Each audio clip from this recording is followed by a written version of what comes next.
Sekjen PDI Perjuangan Hasto Kristianto mengungkap ada rencana pertemuan antara Ketua Umum PDI Perjuangan Megawati Soekarno Putri dengan Ketua Umum Partai Nasdem Surya Paloh.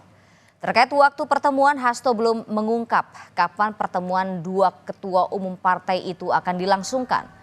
Meski demikian, Hasto menjelaskan baik PDIP dan Nasdem terus berkonsolidasi dan hubungan antar dua partai pun masih tetap terjaga.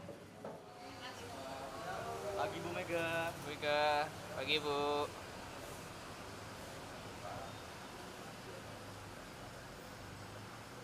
Kasih beras itu nanti kita pilih, padahal pemilu ini hanyalah Ini sudah sejauh mana proses upaya konsolidasi antara Pak Surya Paloh dengan Ibu Megawati, boleh diupdate Pak?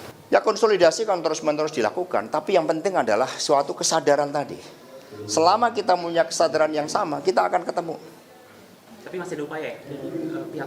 Ya, ini kan forum ini kan juga sebagai bagian dari upaya. Semuanya dilakukan dengan niat baik tadi untuk mengedepankan dan menyelamatkan nilai-nilai demokrasi. Kemarin Pak Surya Paloh sempat mengatakan ini pertemuan yang kiranya sangat penting dengan Bu Mega. Itu gimana itu Mas? Ya, semua pertemuan sangat penting selama memperjuangkan hak kedaulatan rakyat.